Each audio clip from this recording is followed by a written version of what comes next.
हाँ प्यारे बच्चों, आज है 31 मार्च 2025 के जितने भी करंट अफेयर्स के क्वेश्चन हैं, इंपोर्टेंट करंट अफेयर्स के क्वेश्चन है, उनके बारे में बात करेंगे बच्चों।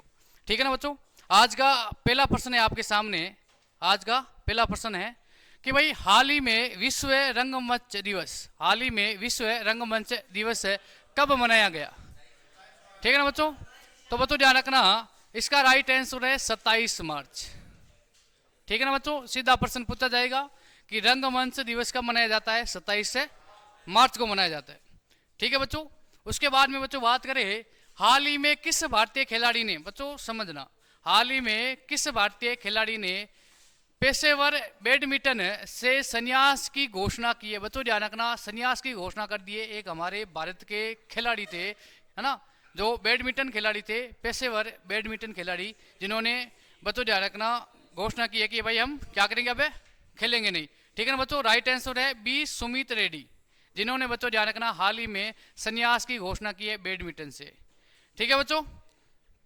उसके बाद में नेक्स्ट पर्सन के बारे में बात करें बच्चों, हाल ही में किसे प्रधानमंत्री मोदी की आर्थिक सलाहकार परिषद का पूर्णकालीन सदस्य नियुक्त किया है। बच्चों ध्यान रखना, मोदी जी की आर्थिक सलाहकार परिषद का पूर्णकालीन सदस्य नियुक्त किया गया। बच्चों ध्यान रखना, इसका राइट आंसर क्या है, संजय कुमार मिश्रा। ठीक है बच्चों। संजय कुमार मिश्रा जी को नरेंद्र मोदी जी की आर्थिक सलाहकार परिषद का क्या किया गया बच्चों, पूर्णकालीन सदस्य नियुक्त किया गया। ठीक है बच्चों।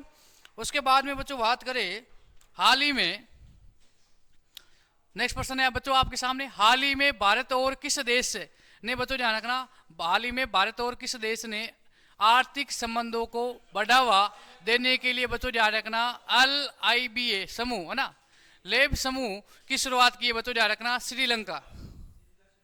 श्रीलंका और भारत ने बच्चों ध्यान रखना ये आर्थिक मंच की सहयोग किए। बच्चों ये आपके सामने श्रीलंका है ना, भारत का जलीय पड़ोसी देश है ना, स्थलीय पड़ोसी देश नहीं है, ये श्रीलंका है बच्चों। श्रीलंका की राजधानी क्या है बच्चों, कोलंबो, है ना।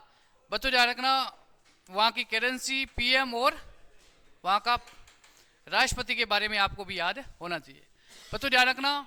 उसके बाद में नेक्स्ट पर्सन के बारे में बात करें, हाल ही में अमेरिका राष्ट्रपति डोनाल्ड ट्रंप ने, बच्चों ध्यान रखना, अमेरिका राष्ट्रपति डोनाल्ड ट्रंप ने विदेशी कारों पर कितने प्रतिशत टैरिफ, है ना, टैरिफ लगाने का ऐलान किया है। बच्चों ध्यान रखना, अब देखो मेरी बात सुनो, अमेरिका के राष्ट्रपति कौन बने हैं, डोनाल्ड ट्रंप बने, क्योंकि उनको पता है कि मैं भाई अब ये उनका कार्यकाल अंतिम है।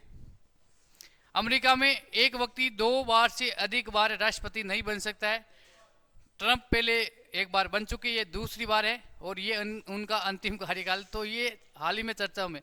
अभी ध्यान रखना, अमेरिका ने एक गोल्डन वीजा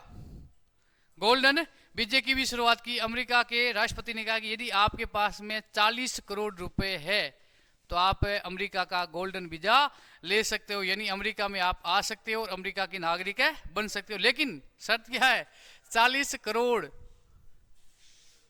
ठीक है बच्चों। तो इसका राइट आंसर है 25%। ठीक है बच्चों।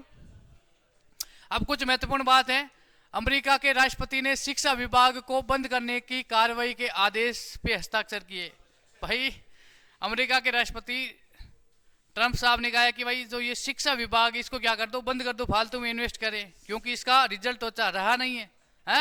तो हाल ही में किस देश ने, प्रश्न पूछा जा सकता है, किस देश ने शिक्षा विभाग को बंद करने का आदेश दिया है, अमेरिका ने। ठीक है बच्चों। अमेरिका के राष्ट्रपति ने रणनीतिक बिटकॉइन रिजर्व बनाने के लिए कार्यकारी आदेश पे हस्ताक्षर किए हैं और अमेरिका की प्राइवेट कंपनी, बच्चों ध्यान रखना, जिनका नाम है फायरफ्लाई एरोस्पेस का लैंडर ब्लू कोस्ट चंद्रमा पे उतरा है। अभी ध्यान रखना, ये भी हाल ही में चर्चा में है। बच्चों ध्यान रखना, ग्लोबल फायर पावर रैंकिंग 2025 के अनुसार रक्षा बजट के मामले में अमेरिका, ध्यान रखना बच्चों, विश्व में ध्यान रखना 1 नंबर पे रहा है, शीर्ष पर रहा है। ठीक है बच्चों। काश पटेल अमेरिका जांच एजेंसी के, बच्चों ध्यान रखना, FBI के निर्देशक बने। ठीक है बच्चों। डेन बोनिंगो को FBI का उप निर्देशक भी नियुक्त किया गया है। बच्चों ध्यान रखना, काश पटेल, ये नाम से भी पता चल रहा है ये मूल कहाँ के मूल के हैं, भारत के मूल के। तो ये बच्चे आज के 31 मार्च के इंपोर्टेंट करंट अफेयर्स के क्वेश्चन थे। आज के लिए इतना ही। जय हिंद, जय भारत।